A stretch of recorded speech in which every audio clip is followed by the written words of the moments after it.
it? Another case for Nick Carter, Master Detective.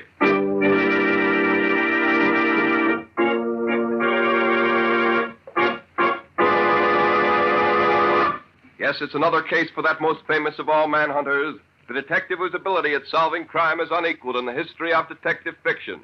Nick Carter, Master Detective. Tonight's curious adventure... Murder by Magic.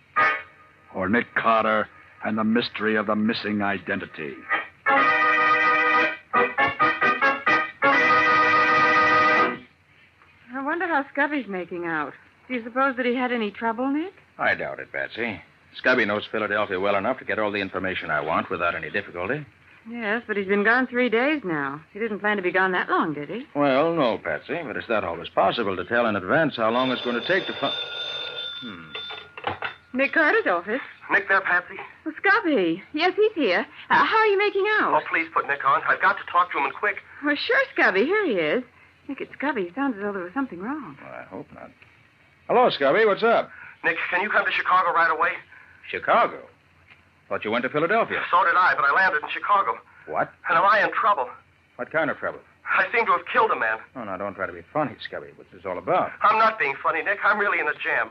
I apparently killed a man last night. Oh, look here, Scubby. You certainly know whether you've killed somebody or not. But I don't, Nick.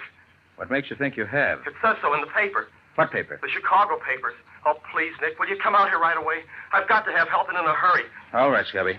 Patsy and I'll leave at once. Where are you staying? In a little hotel on the edge of town called Paradise Mansion.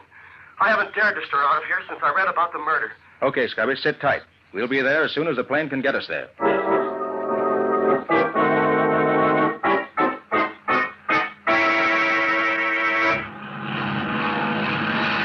Gosh, Nick, we were awfully lucky to get seats on this plane. Yes, Patsy.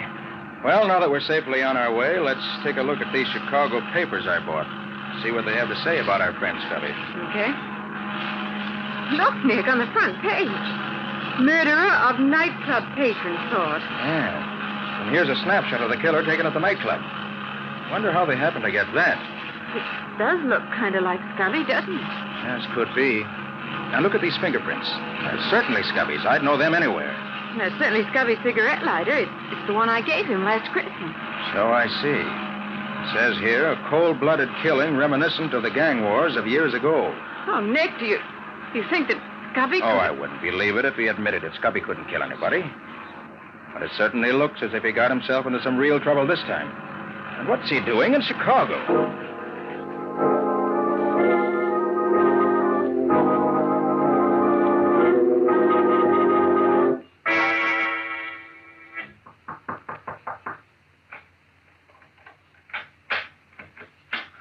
Oh, Nick. Hi, Scubby. Oh, I never was so glad to see anyone in my whole life. Well, Scubby, have you... Come in quick.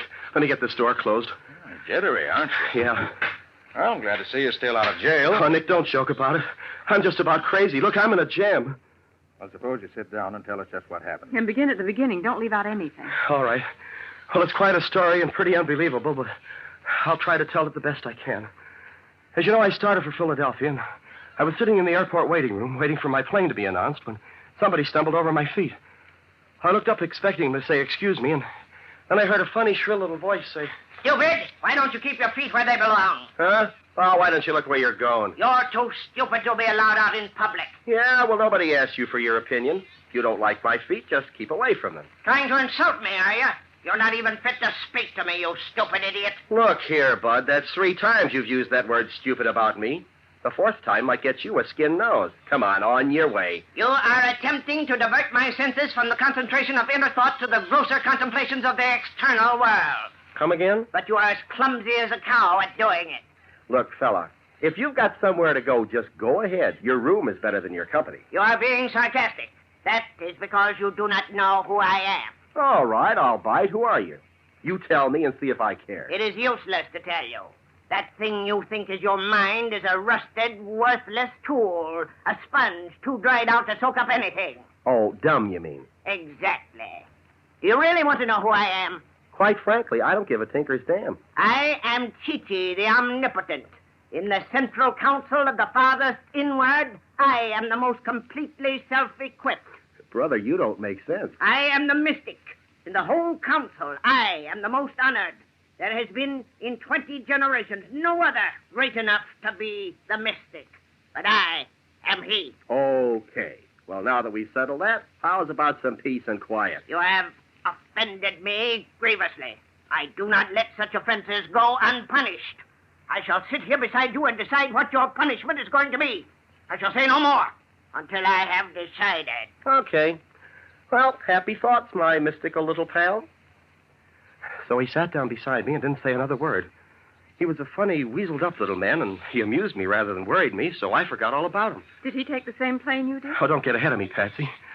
I was tired from working all night and then the night before, and I guess I must have dozed off. Mm-hmm. The next thing I knew, somebody was shaking me by the shoulder.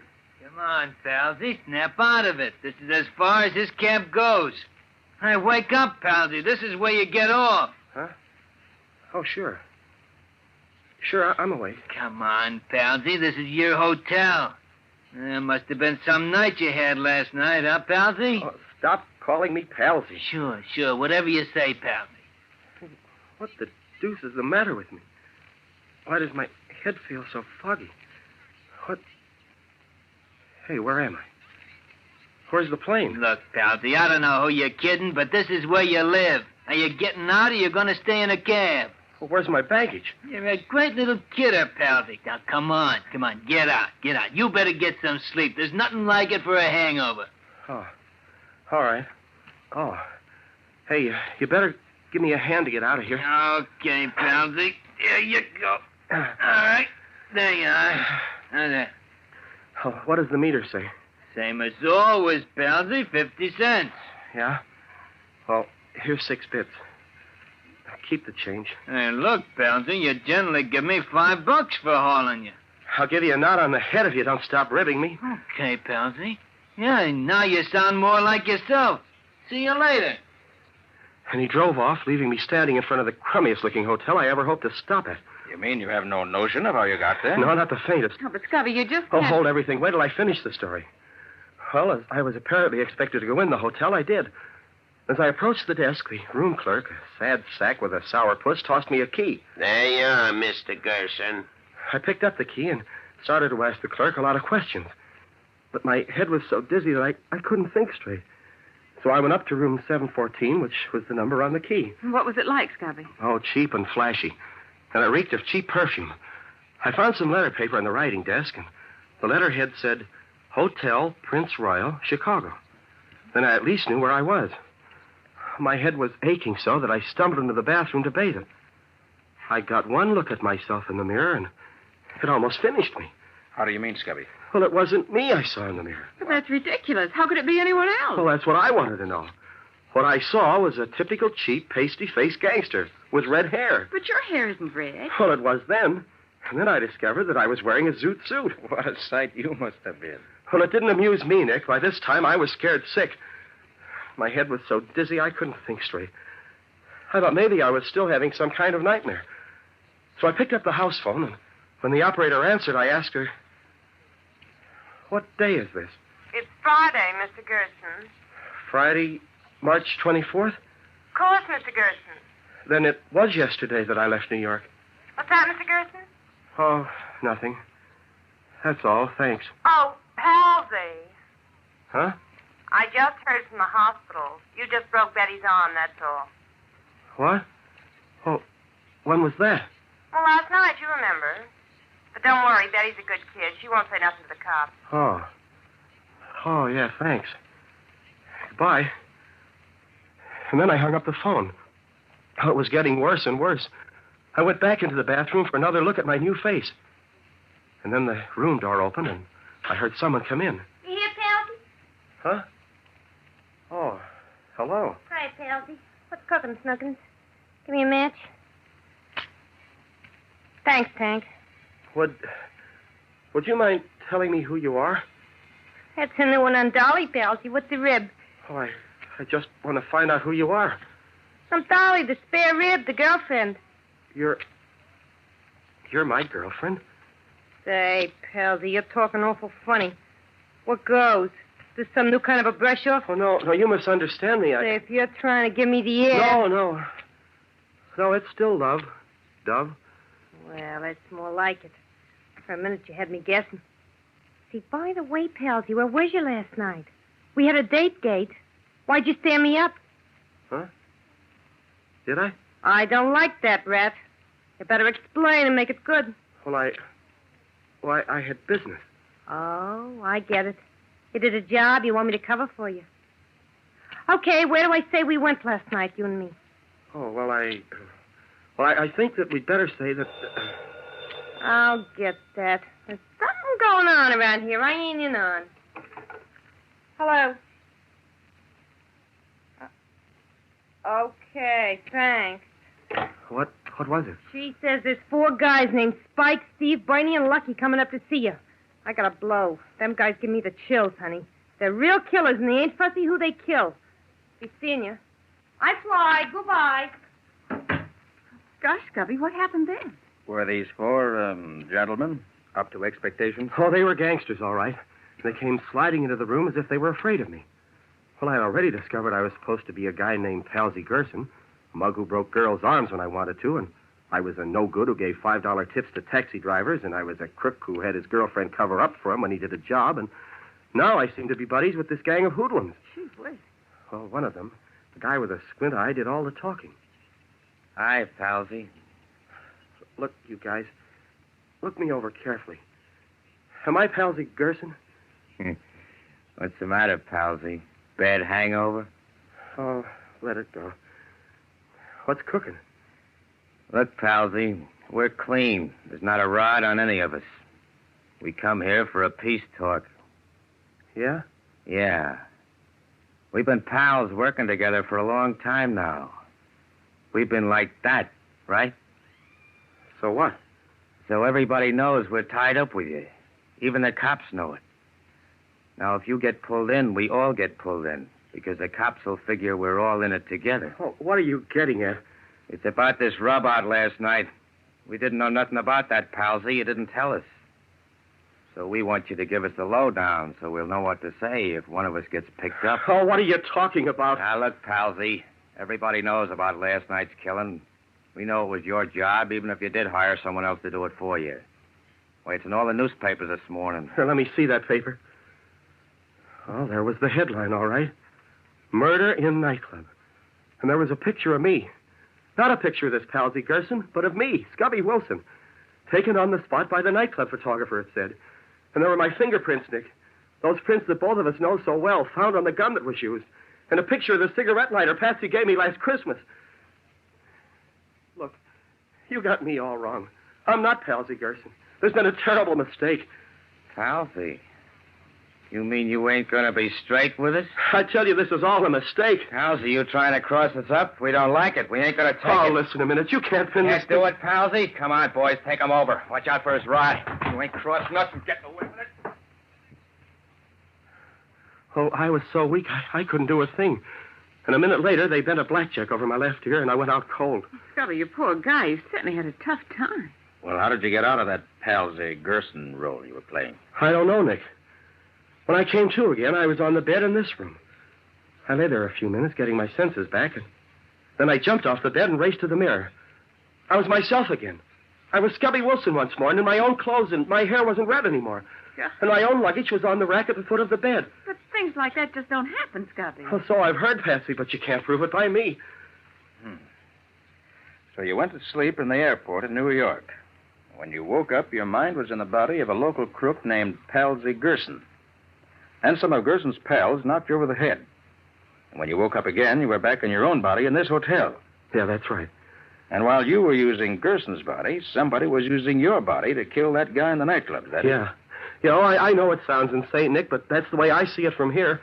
And unless something happens, I'm slated for the electric chair. Oh, gosh, Nick, we can't let anything happen to Scubby. Don't worry, Patsy, we won't. Now, first we'll dye Scubby's hair, make him up so that he won't be too easily recognized in case the police are looking for him. Then I'll have the police pick up this Palsy Gerson, his girlfriend Dolly, and his 4 thugs, if they really exist. And somehow I think they do. I want to see what the body Scubby was using has to say for itself.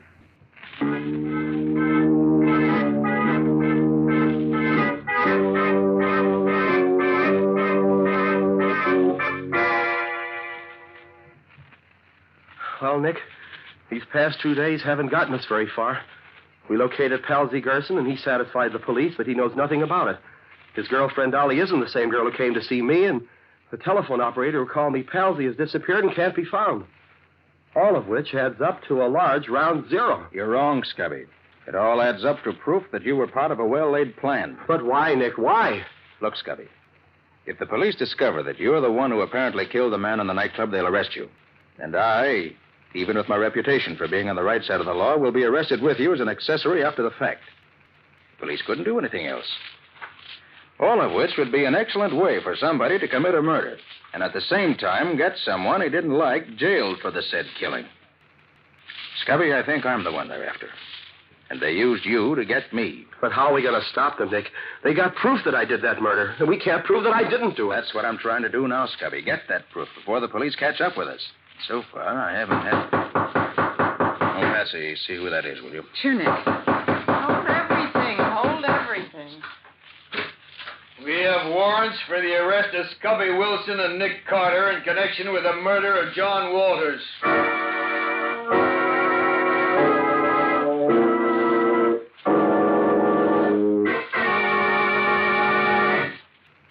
But why didn't they keep you in jail, too, Nick? Because they were extremely decent about it, Patsy. They told me that although they had positive proof that Scubby committed the murder and that I'd been abetting him in defiance of the law, they were so impressed with my insistence that Scubby didn't murder him that, out of consideration for my past reputation, they were going to give me 10 days to prove his innocence, if I could. If I fail in that time, I give myself up, and they proceed with the charges against Scubby and me. How did they find out about him, Nick? Very simple, Patsy.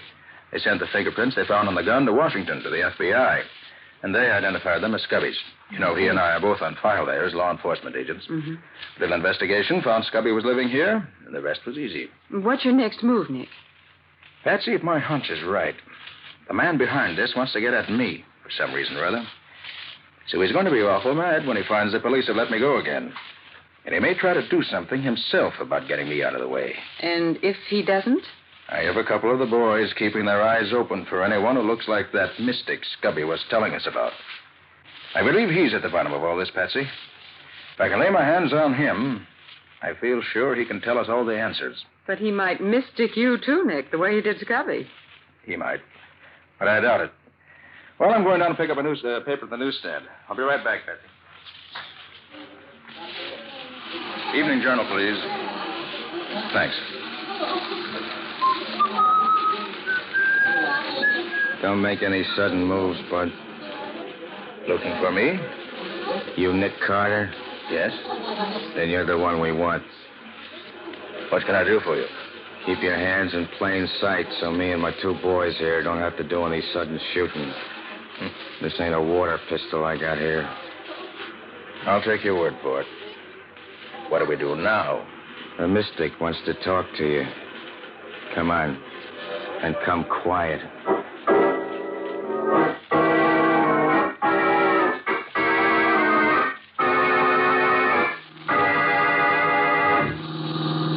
Say, friend, any idea why the mystic wants to talk to me? I don't think he likes the idea of the cops letting you go after they took you to the jug. He thought you was out of the way for keeps. So now he's going to do something himself about getting rid of me, huh? No. Me and the boys are going to do it for him. When? Now. As soon as we get down to the pier. Oh. An old abandoned pier, I suppose. Yeah. One where there ain't nobody to bother us when we take care of you. Just around the corner. What are you planning to do with me? A couple of sash weights tied to your legs will do the trick. After putting a couple of bullets through your head. Lucky. Yeah? You get out the sash weights and the rope. They're in the back of the car. Okay. Barney. Right. You go get the girl. We'll take care of both the girl and Carter at the same time, like the boss suggested. All right, Carter. You and me will walk out on the pier together. But don't forget, I got this little persuader in my hand. It's getting dark, which is what we want. But even if you can't see this .38 of mine, it's still there pointing at you. I have no doubt you're right. And I shan't forget. You know, you can't hope to kill me and not pay for it. I'll take my chances on that, Carter. You ain't the first guy I bumped off, and you ain't gonna be the last. This'll be far enough. Well, then, there's not much I can do about it, is there? No. Oh, is that the girl coming with your pal there? Where? Oh, yeah. Drop that gun. It'll break your arm. Drop it. No noise if you want to stay alive. I'll drop it. Thanks. Now, I'll take charge here. I'll do just as I say, and you won't get hurt, but try any funny business, you'll never see daylight again, you understand? Yeah, I got you. Didn't need to break my arm off, though. Fire. Here comes the girl and Bernie. Not a sound out of you. Okay. Here she is, Spike. Got enough weight for the two of them? Answer him. Answer him right. Yeah, we got enough. Get on to bring her over here. Bring her over here. Yeah, we're coming. He didn't want to come, but I... Drop your gun and get your hands up, Bernie, quick. Quick, I said. Get those hands up. There. I'll take your gun, too. Now, Bernie, come over here. Just a little closer now. What are you going to do? It's getting dark now. It's time for bed. So I'm just going to put you to sleep. Like this. Gee, you're wonderful. You don't have to kill him, do you, Carter? I didn't kill him. You Nick Carter? Why, yes, I am. Oh, I've been praying something like this would happen, but I didn't think it would. Quiet. We're not out of the woods yet. All right. Hey, Be Spike. quiet. Spike, keep your mouth shut if you want to keep on living. When he gets here, tell him to bring you the weights and stuff. What'll I do with this stuff? Now, tell him. Bring this stuff over here, Lucky. Okay. Don't move, Lucky. I've got the gun this time. All right, young lady. Will you get the gun out of his pocket, please? All right. Here it is. I'll take it. Thanks. Now, Lucky, I want you to tie up your pal Bernie there. Huh? Then you can tie up Spike. Yeah, but... Then I'll tie you up. Give the finishing touches to all three of you and be on my way. You mean you're going to leave us here? That's exactly what I mean. Why, you All do- right, Lucky, get busy with those ropes. Time's getting short, and I've got a real score to settle with your boss.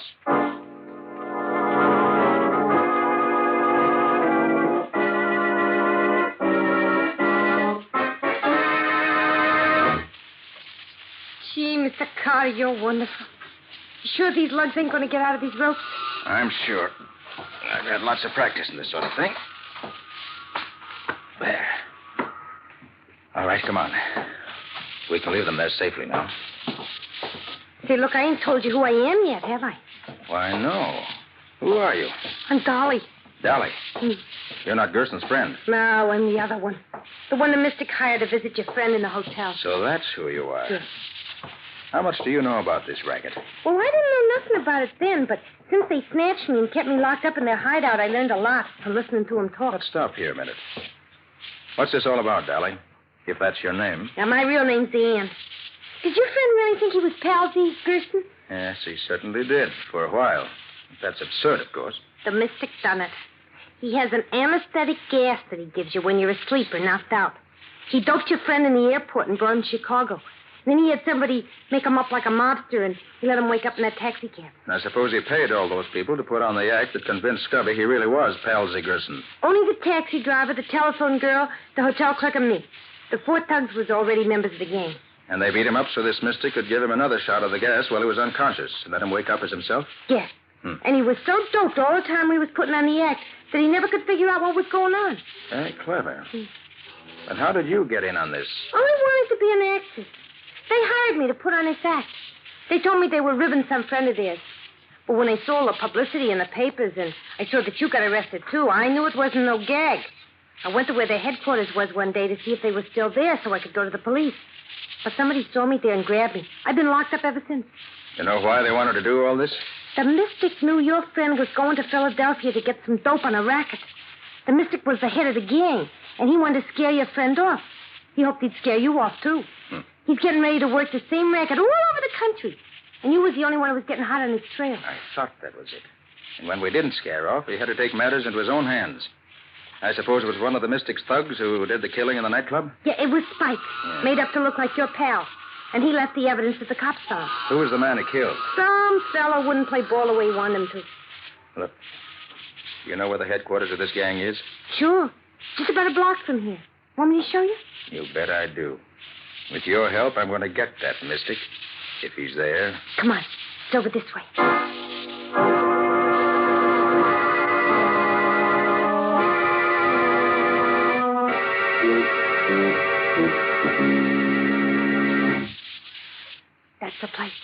little house beside the warehouse. Is there another entrance? Yeah, round on the side. That's all. How many in the gang? 5 besides the boy.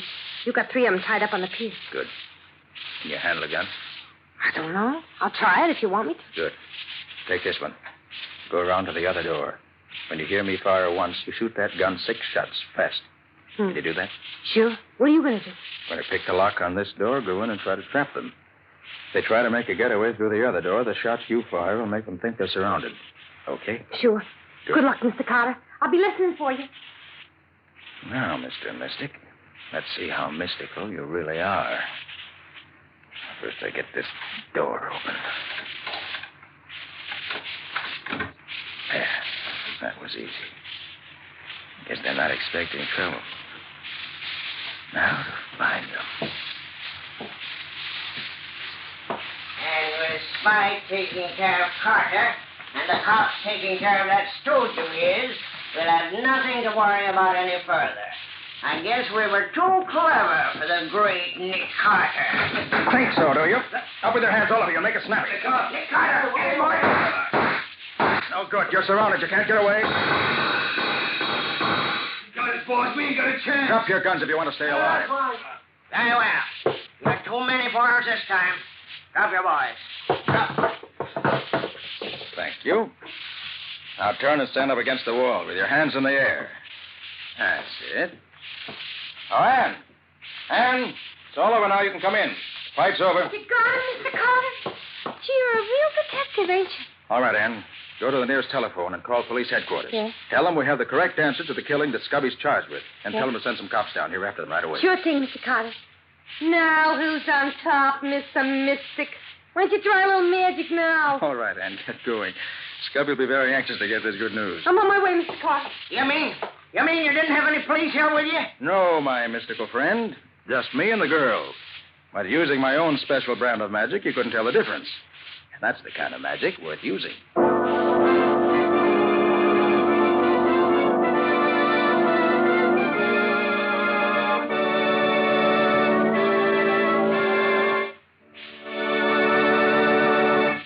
This has been another of the strange adventures of Nick Carter, Master Detective, which are brought to you regularly each week at the same time by WOR Mutual. Well, Nick, I'd like to hear a few of the high spots from next week's story. Okay. Next week's story started with a cat. But not a common, ordinary cat. This one was a lemon yellow Persian cat with a pedigree. The chase started when I tried to find the said pedigreed Persian puss, which had been stolen from its rightful and very ultra owner. But before long, I found I was involved in theft, kidnapping, murder, and other varieties of lawbreaking. Which included being hit over the head and being shot at in the dark. Not exactly an amusing case. No, Patsy, it was a deadly serious case before it was finished. I call it A Cat Brings Death. Or The Mystery of the Missing Persian. And that's all for now. So long. So long, everybody. And so long to you both, Nick and Patsy. In the strange adventure you have just heard, Nick Carter was impersonated by Lon Clark, Patsy by Helen Schultz, Scubby by John Kane. Original music was played by Lou White. The entire production was written and directed by Jock McGregor.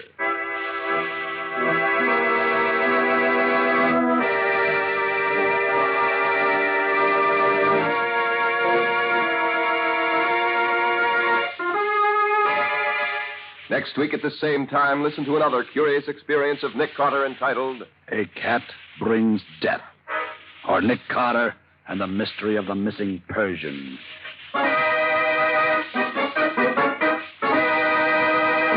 This story is a copyrighted feature of Street and Smith Publications, Incorporated.